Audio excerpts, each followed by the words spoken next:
આકાશવાણી અમદાવાદ વડોદરા પ્રાદેશિક સમાચાર હર્ષ લેવા વાંચે છે. બનાસકાંઠાના નડાબેટ ખાતે આવતીકાલે રાજ્યકક્ષાના આંતરરાષ્ટ્રીય યોગ દિવસની ઉજવણી કરવામાં આવશે. રાજ્યના રમતગમત મંત્રી હર્ષ સંઘવીએ આ અંગે જણાવ્યું છે કે મુખ્યમંત્રીના વડપણમાં રાજ્યકક્ષાનો કાર્યક્રમ સૌ પ્રથમ વખત ભારત પાકિસ્તાન સરહદે આવેલા નડાબેટમાં યોજાશે. આવતીકાલે રાજ્યભરના કુલ 312 મુખ્ય સ્થળોએ યોગ દિવસની ઉજવણી માટેનું આયોજન કરવામાં આવ્યું છે. પ્રધાનમંત્રી નરેન્દ્ર મોદી આવતીકાલે સવારે 6:40 વાગ્યે દેશવાસીઓને વર્ચ્યુઅલ માધ્યમથી સંબોધન કરશે, જેનું જીવંત પ્રસારણ તમામ કાર્યક્રમોમાં કરવામાં આવશે. રાજ્યમંત્રી મંડળના સભ્યો, સાંસદ, ધારાસભ્યો, પદાધિકારીઓ સહિત પ્રતિષ્ઠિત લોકો ઉપરાંત સામાન્ય નાગરિકો આ કાર્યક્રમમાં ભાગ લેશે. તો આવતીકાલે યોગ દિવસ પ્રસંગે કેન્દ્રીય ગૃહમંત્રી અમિત શાહ અમદાવાદ ખાતે અને કેન્દ્રીય જળશક્તિ મંત્રી તથા ગુજરાત ભાજપના પ્રદેશ અધ્યક્ષ CR પાટીલ સુરત ખાતે કાર્યક્રમમાં ઉપસ્થિત રહેશે.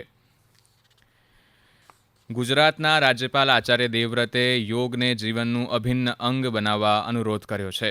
રાજ્યપાલે આવતીકાલે ઉજવવામાં આવનાર 10મા આંતરરાષ્ટ્રીય યોગ દિવસે સૌને અપીલ કરતા જણાવ્યું છે કે દરેક વ્યક્તિએ દરરોજ યોગાસન અને પ્રાણાયામ કરવા જોઈએ. તેમણે વધુમાં જણાવ્યું કે પ્રધાનમંત્રી નરેન્દ્ર મોદીના પ્રયાસોને કારણે 177 દેશોની સંયુક્ત રાષ્ટ્ર મહાસભામાં પણ યોગના પ્રસ્તાવનો સર્વાનુમતે સ્વીકાર કરવામાં આવ્યો છે. કેન્દ્ર સરકારે વર્ષ 2024-25માં ખરીફ પાકોની ખરીદી માટે વાવેતર પહેલાં જ ટેકાના ભાવની જાહેરાત કરી છે. ખેડૂતોને આર્થિક સુરક્ષા આપવા તેમજ તેમની ખેતી પેદાશોના પોષણક્ષમ ભાવ મળી રહે તે માટે ટેકાના ભાવમાં ગત વર્ષની સરખામણીએ નોંધપાત્ર વધારો કરવામાં આવ્યો છે. રાજ્યમાં કપાસ, ડાંગર, જુવાર, બાજરી, રાગી, મકાઈ, તુવેર, મગ, અડદ, મગફળી અને સોયાબીન જેવા ખરીફ પાકોની શરૂઆત થાય તે પહેલાં જ કેન્દ્ર સરકાર દ્વારા ટેકાના ભાવ જાહેર કરાતા ખેડૂતો હવે પોતાના પાકને મળનારા ભાવને ધ્યાનમાં રાખીને વાવેતર કરી શકશે. અમદાવાદ શહેરને લીલુંછમ બનાવવા અમદાવાદ મહાનગરપાલિકાએ શહેરના દરેક મુખ્ય 4 રસ્તાઓ પર વૃક્ષ વાવવાનો નિર્ણય લીધો છે. આ માટે બગીચા વિભાગને તમામ 4 રસ્તાઓનો સર્વે કરવા માટેની સૂચના આપવામાં આવી છે. મહાનગરપાલિકાના સ્થાયી સમિતિના અધ્યક્ષ દેવાંગ દાણીએ જણાવ્યું હતું કે જે 4 રસ્તા ઉપર ડિવાઈડરની વચ્ચે અને માર્ગની બંને તરફ મોટા વૃક્ષો વાવી શકાય તેવા સ્થળ ઉપર આગામી ઉનાળા પહેલાં જ વૃક્ષો વાવવામાં આવશે. રાજ્યના હવામાન વિભાગે આજે વલસાડ, દમણ, દાદરા અને નગર હવેલીના છૂટાછવાયા સ્થળે ભારે વરસાદની આગાહી કરી છે.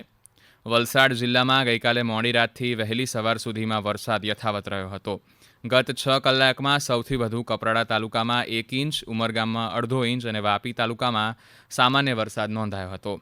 વલસાડ જિલ્લાના અમારા પ્રતિનિધિ નવીન પટેલ જણાવે છે કે જિલ્લામાં છેલ્લા 24 કલાક દરમિયાન સૌથી વધુ ઉમરગામમાં 2.5 ઇંચ જ્યારે વલસાડ તાલુકામાં 2 ઇંચ વરસાદ નોંધાયો હતો. નવસારી જિલ્લામાં છેલ્લા 24 કલાકમાં નવસારી અને જલાલપોર તાલુકામાં 1 ઇંચ, ચીખલી તાલુકામાં 0.5 ઇંચ, ગણદેવી અને ખેરગામમાં સામાન્ય વરસાદ નોંધાયો હતો. નર્મદા જિલ્લાના અમારા પ્રતિનિધિ દીપક જગતાપ જણાવે છે કે આજે ધોધમાર વરસાદને કારણે રાજપીપળાના રહેણાંક અને નીચાણવાળા વિસ્તારોમાં વરસાદી પાણી ભરાઈ ગયા હતા. જામનગર જિલ્લામાં આગામી 23થી 25 જૂન દરમિયાન પોલિયો નાબૂદી ઝુંબેશ યોજવામાં આવશે. 23 જૂને નેશનલ ઇમ્યુનાઇઝેશન ડેની ઉજવણીના ભાગરૂપે જિલ્લાના ગ્રામ્ય વિસ્તારના 5 વર્ષ સુધીના 94,501 જેટલા બાળકોને જિલ્લાના આરોગ્ય કર્મચારીઓ દ્વારા પોલિયોના ટીપા પીવડાવવાનું આયોજન કરવામાં આવ્યું છે. આ ઝુંબેશના પ્રથમ દિવસે 617 બૂથ પર બાળકોને બીજા અને ત્રીજા આરોગ્ય શાખાના કર્મચારીઓની 899 ટીમ બાકી રહેલા બાળકને ઘરે ઘરે જઈને પોલિયોના ટીપા પીવડાવશે. આ સમાચાર આપ આકાશવાણી અમદાવાદ વડોદરા કેન્દ્ર પરથી સાંભળી રહ્યા છો. આ સમાચાર આપ અમારી YouTube channel AIR news Gujarat પર પણ સાંભળી શકશો.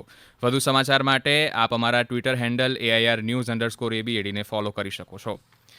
આકાશવાણીના અમદાવાદ વડોદરા કેન્દ્ર પરથી પ્રાદેશિક સમાચાર પૂરા થયા. નમસ્કાર.